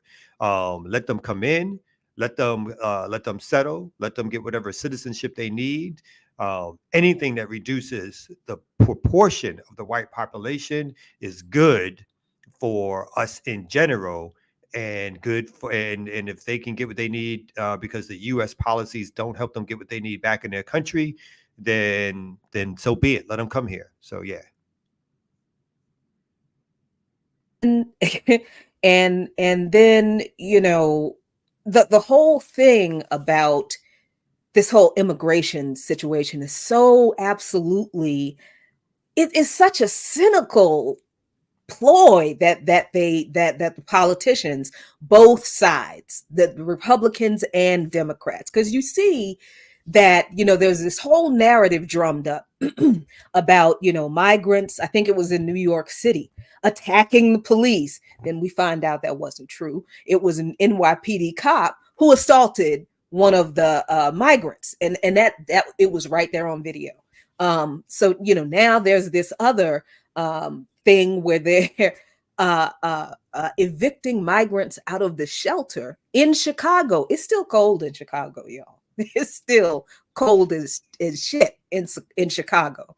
And it's wild because U.S. imperialist policy creates a situation in these countries where the governments are destabilized. Their countries are overrun by corrupt, in a lot of cases, narco terrorists that the U.S. is paying to destabilize the governments in their countries. This is why they can't have a stable, safe life in their countries. And then they come here thinking that the U.S. is better, because the only thing they know about the U.S. is what they see on television, and they may not understand imperialism as a lot of other people do around the world. And then they come here because they feel like they can't have a decent life in their country. Then they come to the United States and they see how it really is, right? They come to people who immigrate from Venezuela. They're leaving Venezuela because U.S. sanctions on Venezuela and the U.S. efforts to steal PDVSA, VUSA, the oil company that belongs to the Venezuelan government, which the U.S. government has almost completed doing through court. It's because people are leaving Venezuela because the United States government interference in the Venezuelan government, their support of the opposition, their attempts to overthrow the Venezuelan government, sanctions on the Venezuelan government make it difficult for the Venezuelan government to take care of its people. Same thing with Cuba. So when Venezuela, Peru, Argentina, pick a place, right? So when people, Haiti, anywhere in Africa, so when people immigrate to the United States, that's what they're running from, U.S. interference in their countries. And then when they get here, then they realize, oh, well, this place ain't shit either. You know? And guess what? Those people can be organized, y'all. Those people can be organized because they didn't leave their countries because they wanted to leave. They left their countries so they could survive. They just didn't realize that the reason they couldn't survive in their countries is what this country does. Mm-hmm. But now that they're here, they are an excellent population to be organized because they're the population that we are showing international solidarity to anyway, mm-hmm. in the fight against imperialism. So we have to look at this immigration situation a lot differently. And I think we have to also look at it, and I'll stop here, from the perspective of the politicians. You know, the Democrats benefit from us hating immigrants as much as the Republicans do, right? Because the Democrat policies for immigration are no different from the Republican policies for immigration. You see, Biden has paid for a part of the wall before, and he's talking about inviting Trump to help him work on completing the wall in the next administration if Biden wins. I don't know why y'all are so quick to hate on the people that both political parties are using to repress and exploit them and keep them away from us so that we'll never connect with them and organize with them. Because mm-hmm. then what they're going to do is they're going to pick some of those people out to work with the U.S. government to use against their home country's governments. Mm-hmm. Why are we going to leave all these working class and poor people to our government, this government that we know what they do? Why are we going to mm-hmm. leave these people to them? That's a Yeah. weird flex to me. No, it's a weird flex, and it's like a suck up flex. It's like, so Mm. you really think the people who have been oppressing us, or who have done everything that they've done, not only here to us, obviously, but what's been happening overseas, all of a sudden want to keep migrants out because it's for your benefit?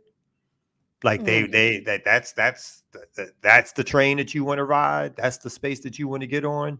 That somehow calling people who are basically refugees, survivors, whether economic refugees or for refugees because of war or violence or whatever it is, like somehow those people are the problem, not the capitalist infrastructure that causes those issues to exist in the first place. A capitalist infrastructure that is dominated and controlled by Western interests. Like how can you even think that thought that somehow our lives are somehow better when there's when the immigrants are pushed out, as if when there wasn't immigrants here, or as in the numbers that we have, that everything was so great for Black folks. Oh, were we getting higher wages then? Right? What was happening? Like, but like before, like more immigrants started coming to the country. So for folks to even like open up their mouth and try to start suggesting that our lives are improved because we stand up with right-wing politicians and, like you said, neoliberal Democrats to say push out migrants because any resources spent on them could have been resources spent on us. It's like, they ain't spending that money on you. They ain't gonna spend it on us if there's not one immigrant left in this country. They're not gonna give us shit. If every single immigrant who is not European, because the European immigrants that stole this country, they ain't leaving. So they are not going back to Europe. Mhm. So what they're not going. Yeah, their whole thing is getting them out so they can continue to try to dominate the country. And so let folks come over the border. I don't like it is not in my interest to be standing someplace and suggesting that there should be closed borders. It's just a silly, crazy argument to me. Even from even just from the perspective of, like, again, the simplest thing. If it brings down the proportion of white folks in this country, bring them. Even if they don't always vote my way or do whatever I want them to do or whatever, let them in. Let them in. Yeah. Somebody open up the door and let them in. And I'm gonna leave a little piece of tape in the on the so you can come on in. Put a little piece of gum in the door latch thing so you can come on in. I mean, and then people say, what about a few years ago an immigrant killed a Black person, and I was like, okay, well, a few years ago a Black man raped me. So we are supposed to, you think I am going to condemn every Black man because one Black man did a shitty, horrible thing to me? And that's true, by the way. I don't do hyperbole. I don't make shit up to make a point. I'm serious. That really happened. So what am I supposed to be pissed off and hate every Black man and condemn every Black man and call every Black man a rapist and all Black men hate Black women because one Black man did a shitty thing to me? No, we deal with that one dude. That one man's actions are not a reflection on every other Black man. And it's very weird to me when people bring up those kinds of arguments, like, how it feels to be stereotyped and condemned because of the actions of somebody who is not even related to you. Like the worst possible thing that somebody could do. Now that is now that you're supposed to be condemned with that too, because you're the same. Oh God, they hold it up. They try to hold up like individual incidents of violence, and who doesn't condemn or think it's wrong when things happen to people, of course. But that is, like you said, that is completely different from a system which is meant to oppress, which does oppress, and then knowing and understanding that that's being used. not because, again, people care about you individually. They're using it to resurrect and to move forward with policies which are ultimately detrimental to us. And so we have to understand that people will do that. And obviously it's done time and time. It's been, and like you said, it's done to us continue, like the Willie Horton ads and other things throughout history that take place. The whole basis of racial policy a lot of times in the United States is based on fear mongering around what Black people will do if they don't got more, if they don't have more cops, right? And or what Black people will do back when it was closer to enslavement times once we free, right? And what's implicit in that argument is the fact that that you've oppressed a whole group of people, and your fear is that those group of people will strike back, right? But now, through time, now it's crouched in a crime narrative that is really meant to punish a group of people, not strictly because of the acts of one individual person, but because of the holistic oppressive society that looks to keep control through painting a narrative of group harm. And that we just got to understand that is exactly what they're trying to do. That's what they do to us. And that's what they do when they use those things against individual use incidents with individual immigrants against the larger population of people who come here. So I saw Ear Doctor popping back up. I don't know if you're coming up for another break or you're just showing your pretty face. What's going on? Well, I guess you usually do breaks around this time, but yeah, we can do a break. You want to do a little break real quick? Yeah, but seem Jackie, preoccupied. What's the matter with you? Huh? I said you seem preoccupied. What's the matter with you? Oh no, I'm good, and I appreciate you, Jackie, for sharing your story and for saying what happened, and I think a lot of people that have dealt with that needed to hear that, as in not hating just everybody because one person stepped out of line, completely out of line. Other than that, I was just thinking, I had a conversation with a friend the other day about the whole immigrant thing, and they was talking about right there. What's this being said? Bring that back up. It said the most dangerous immigrants came from ships like the Mayflower, and now the descendants are running immigration. Hilarious. Yeah, he gotta go. Are shunning immigration. Yeah. Yeah, so we was having a conversation, and they was like, he was saying like, yeah, the white people were saying that, they're gonna come here and take all our jobs, and I was just thinking, like, with technology, a lot of people are working from home. These jobs that's like physical labor, they're not, white people ain't doing. So those jobs are gonna be there for the immigrants and migrants to, get those jobs. But yeah, I was like, please, they be at McDonald's, wherever. We're gonna have some McBurritos, some foo fries, some rice and peas. And they want them all here when it comes to the low prices that people benefit. So again, the capitalist market uses that labor to pay people less, right? So they use that labor no matter where it is. If they're not shipping jobs off because they're building whole plants in other places where they can get cheap labor, then they'll use cheap labor here. Again, our reaction should be, why don't we raise minimum wage? Why aren't we fighting for people to get higher wages? That's our reaction. Everyone. It should not be that, they're depressing prices. They're not depressing prices. This is what the capitalist market does, right? And it did it to us. It did it to us.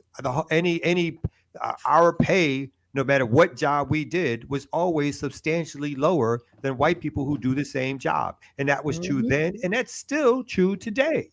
So the issue is not that immigrants are lowering wages or taking jobs from Black people.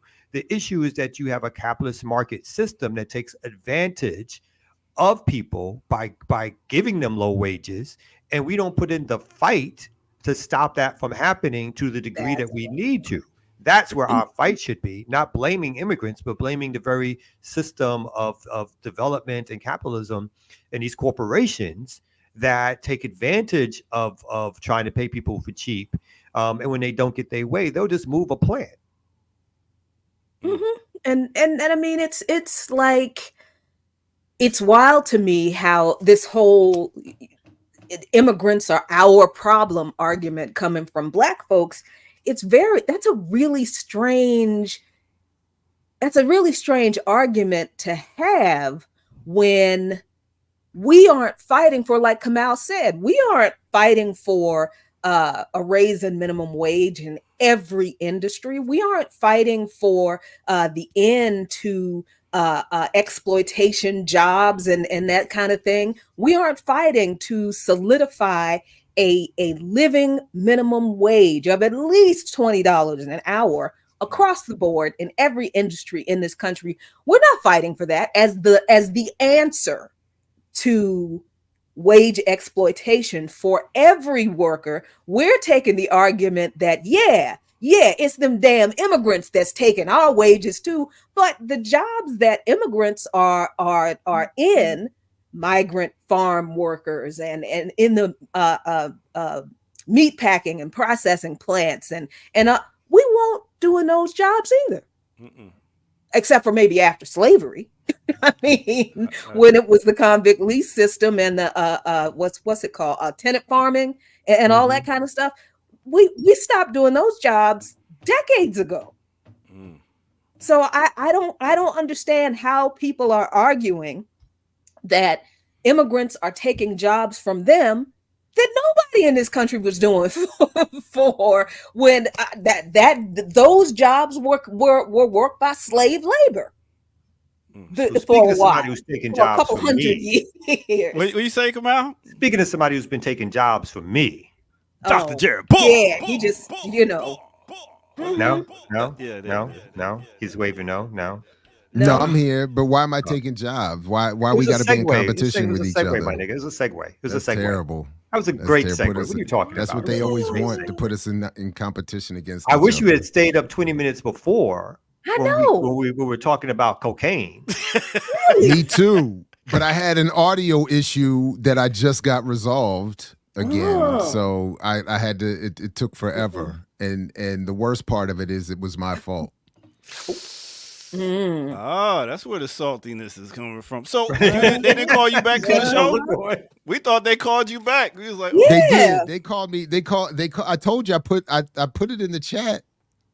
oh yeah. That's why we thought you was going. Oh, Yeah. And then I came back. I attempted to come back a little while ago. And now I got to apologize to a customer service person at StreamYard. God damn it.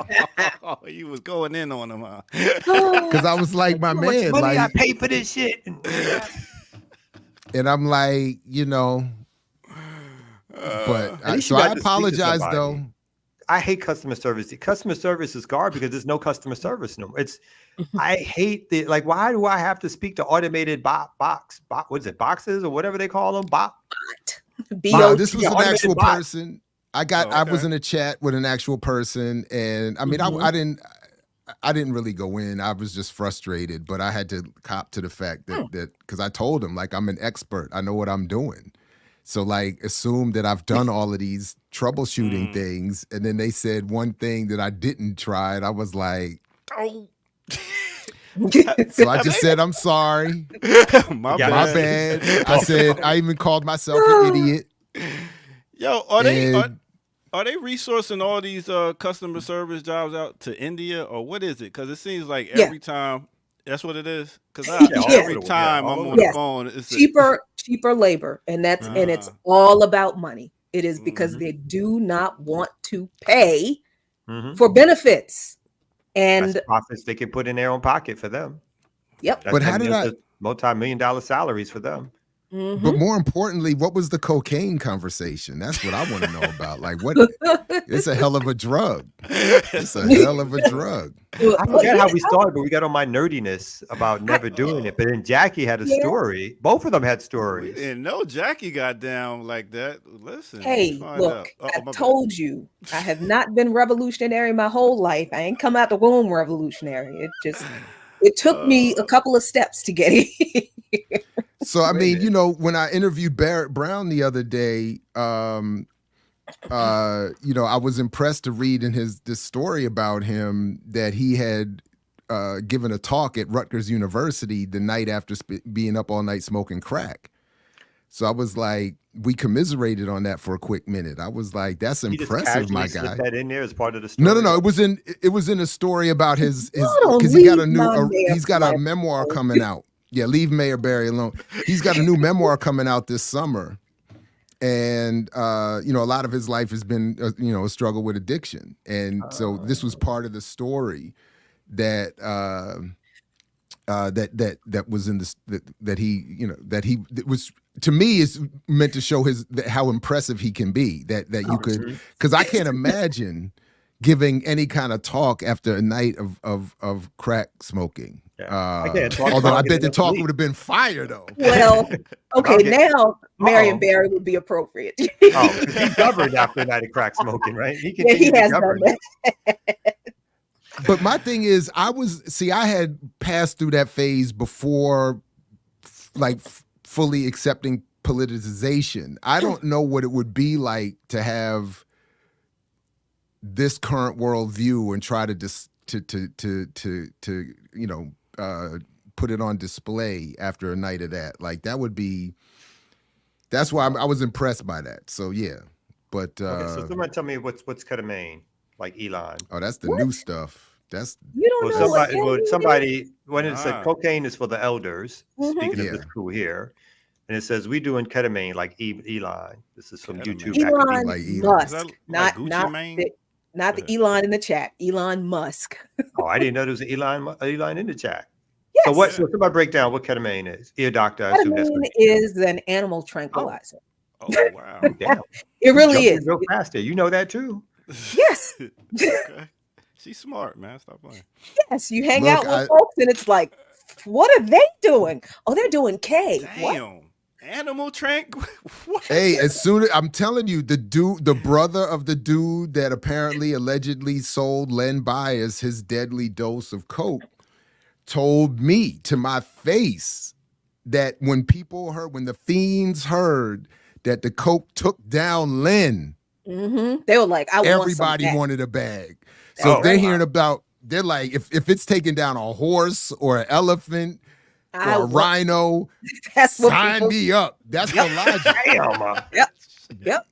That's the logic. Because they're like, obviously, they're like, well, he just couldn't take it. But me, I can handle that shit. I'm here for that. And it's like the dude when we were in Amsterdam my first time, and the dude, and I was buying a joint, and the dude behind the bar said, see, these Americans come over here. Because I said, I don't want the one with the cigarettes in it. They were like, you want the tobacco lace joint or the straight weed? And I was like, straight weed? I want no tobacco. And he was like, oh. And he started talking to his buddy at the bar. See, these Americans come over here and think that they can handle it. And so I took that joint. I stood right outside in his face, huffed the whole. I was like, You don't know me. You don't know me. Talking that trash. And it was And like, then for the what? rest of the night, thought you were a unicorn, didn't you? Oh no, was absolutely not. It was They don't regular, know what they regular? mess with. I was this was me. I was like, and I was like, we get the good shit over here now. I was like, we get the good shit in the US now. Like it's not like it used to be where we get all that dirt weed and then come over here and get bombed out. I was like, no, I was good. But that's the logic. And if I had been a user of another substance, I'd have been thinking the exact same thing. Oh, that took down Len? That takes down an elephant? Shit, sign me up, son. I'm 10 elephants out this motherfucker. Jared was like, this Reggie ain't doing nothing. Man. Nothing. It's like, in his face. Like I was if I had been drinking, I might have exhaled in his face for real. But I was, weed don't make me, weed keeps me, But if I had been a little drunk, I'd have been like, what? Can't take Americans nowhere. Can't take us nowhere, man. I've been my colonized. I've been conditioned by my conditioning. Pretty much. Man, even shout know. out to that Italian sister, man. In 1991, during Desert Storm, I'll never forget this. I owe this sister, not a sister, well, she's an Italian woman, and her boyfriend or husband who let me live. Because I was drunk and said something to her that if I had not survived that night, I would have deserved it. Were you And high or something? I was drunk as hell. Navy drunk. Ew. And it was ill for real. And I like seriously, in all seriousness, I think about it a lot. Like it was a really disgusting thing that I did and said, and I really am appreciative that man, because he was very calm, and all she said to me was, "I speak English." Ooh, damn. And it crushed Did that wake me. you up? And it crushed, like it was like a sobering moment, because I looked at her man and he just kind of looked over across from his drink. He had a nice suit on and everything. He was like, I was like, and I said, "Oh man, this is not going to go well at all." But he was just very mature. He was just very mature, like, and was just like, "I'm gonna let this man live. He's Navy drunk. He's young." I think that's the way I look at it. He didn't say a word. Mm-hmm. But given what I said and given how he was dressed and where we were, I just assumed I just he was like, "I'm gonna let this man go." Off? Did you just slink off, or you? I slinked off and slid to the corner of the club where there was more of us, and just kind of sat quietly the rest of the night. It was just like, and I felt to this day, 30 years later, I remember it vividly, and I feel terrible. I feel terrible, man, because that Italian man in his Italian suit with his Italian wife in Italy was in Trieste, Italy. He was like, "I can have you killed in about 5 minutes, but I'm not trying to mess with the U.S. Embassy tonight." So, no, I don't think it was that. I think it was. Maybe it was that. I don't think it was that, because the Navy told us, if you get in trouble, we leave you there. Our relationship to the port is more important than our relationship to you. So they wouldn't have been. They told us that. They said, "Don't get in trouble." We did. We left a couple people there when we left. They were locked up and the ship leaves. So I don't know what happens to them. You know, this is like, so I think his was just like, "I must finish my drink. She's leaving with me." Like, that's the attitude I would have now. Like, she's leaving with me. You said what you said. All right, whatever. But she's leaving. She's leaving with me. Like, I mean, you know what I'm saying? And when she said, the way she said, she said, "I speak English." And I was like, God damn. I was like, damn it. Just to this day, man, at least I've never made that mistake again, man. I learned my lesson, man. But I was like, woo. And I felt, you feel that danger vibe. You feel it. Like, I felt like, ooh. No, I don't fucked up now. Yeah, I don't fucked up now. and he had, and the other thing was, I would have had no real help. Like, the Navy wasn't going to help. The boys I was hanging, they weren't my boys like that. And if something had really happened, they would have been like, "Nah, take him. Go ahead." It's not like one dude we're like, no, they don't jump in the. Not my crew, man. There was a lot of shit talkers, man. It would have been like, nah, we good. We in Italy. Good. He said what? He said what? Oh, no. Too. He's on your You on your own. I would have said that to them too. Yo, you said what to who? You want me to do what for you? No, nope. Yo, on my 40th, I took a trip to DR and tried Molly. And listen, I threw up all over the place. It was ridiculous because I never. And then I had some fish over there, and you're not supposed to drink the water some places. But yeah, and you did. But yeah, I had some fish and it came out the water, so I was all over the place. Not a good experience. I would suggest you stick to the herbals and stuff like that. And so you stuck to the herbals now? You stuck? Oh, definitely. You don't dabble no more, a little bit? No, Jack. I'm good. I'm at a certain age where I know my limitations and stuff like that. Y'all know y'all's? Oh yeah. Oh, definitely. I can't even drink no more. I can't do. I mean, I'm like one drink and I'm down for the next 5 hours or like the next day. I'm like, man, I had one glass of wine. I had one glass of wine and spilt the rest on Kamau. Oh, that's right. I was there. It's a wrap. You were wasted. That's because you was exuberant. It was like, a little bit of both. A little bit of both. No, but I mean, you're right. But I definitely, you got a crack powder meter. Wow. That's funny. Hey, they just ain't on screen. All the shit they done probably did. Stop playing. Exactly. Anyway. Exactly. Please. Look, I went through. Look, at Cornell University, my first week up there, I walked through one of them rich white boy dens. They got all the That's dope. a spell. They got all the dope. All the drugs are in the rich white areas. They get high, and they can handle their stuff too. Yeah, colonizing the world. Like, I mean, you got that opioid thing is something right now, boy. World domination is serious business. Like you got to be able to handle yours. Got to be able to handle it. You know what I'm saying? You got to be able to handle it. The new drug spot they distribute it. The new drug spot is CVS, Walgreens. You get all types of stuff, opioids up in there. Oh man, rest in peace to my man's mother. Mama Paul was at her funeral yesterday and caught up with some homeboys in the back of the church acting up. I love black funerals, man. No disrespect. They the best. But black people get together and it's like pay your respects and just get to the back and let's cut up.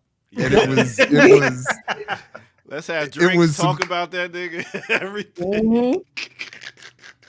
And we all old now. So everybody, the discussion was our wake up and get out of bed routines in the morning. It was like everybody we gotta stretch and talk ourselves into it. You gotta sit on the side of the bed for a minute, collect yourself. Like, you gotta stand up now, God damn it.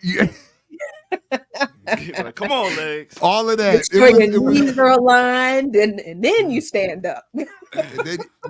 and one of my homeboys was there, and he was breaking down one of his conditions, and he was on full ear doctor time. He was like, he was on the medical community is ruining us. And the vaccines are destroying us, and blaming every ailment he had on his booster shot. I was like, yeah, your doctor would love this, bro. Here, boy. He was like, I said, let me introduce you to my man. Let me put you in touch with my DJ, my favorite DJ. I'm like, see. Because that's where you get all the best medical advice, at the back of a funeral in church from somebody who's never read 2 books on anything. You know what I'm saying? That's where all the advice, get all your good. From a bunch of people who are aching right now. just saying, it must have been the booster, goddamn it. It definitely wasn't that 40 years of drinking that did it. Right, it was the 40 years of drinking and pork ribs and none of that. What you do different in the last month? Booster shot. That's it. That's it. That's it. There you go. That's the logic. That's that. Back of the church funeral logic right there. It was great. I do love a good black funeral repast, though. I do love those. Yeah, I mean, having volunteered in several churches, working a repast is so much fun because people off the street come in. Now this happens. We do this. People, if the church is big enough, people will come off the street and eat at a repast. And every funeral I've worked, this has happened. And people will, and it's always young folks, and I love it. It's great because they know to wait until everybody. No, that's why I keep a jacket in the back of the car, Jackie, because you never know when you're going to see a funeral. You just throw it on and get a meal. You know what I'm saying? No wedding crashes, funeral crashes. You know what I'm saying? All of that. Listen, it's always a Michael. Yeah, I'm here with Michael. Exactly. It's always a Michael, James. That's it. Yep. It's always a James, Mike, little man. He said little man. One time I worked little a funeral, man, and it was a lot of people. It was a lot of people, so nobody would have noticed these people coming in. But they know to wait until everybody has come in, and the service is over. They know to wait until the hearse comes back from the cemetery. Oh, wow.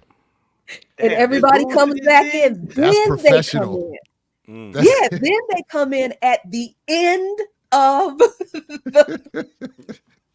and they sit in the very back near the door so no one can see them. Yeah. And it's one dude, it was so funny. One dude, he was just like, so we don't really know the family, right? And it's Oh, like, damn. no, you can't Oh, be damn. in like a gang and be and have principles like that. Don't.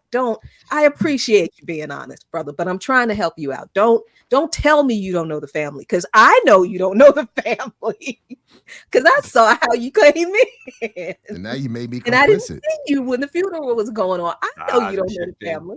I'm gonna hook you up. Don't worry about it. It's 10:01. It's 10:01. Yo, we had 557 remixes come in today. Right on. 539 now. Yeah, still doing it. Y'all know I get paid double for overtime, so. We'll pay you nothing anyway, so you know. It's 2 times 0 is great. Yeah, let's do that. All right, so let me give y'all a little piece, and then we're gonna get up out of here. And we will be back tomorrow morning at 8 a.m. with some more Remix Morning Show for you and yours. So with that said, here you go. This is the Remix Morning Show. Let's go. Peace.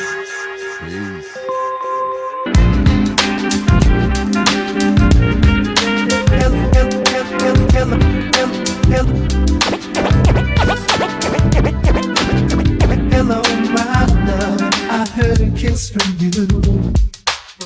Red magic satin playing near you.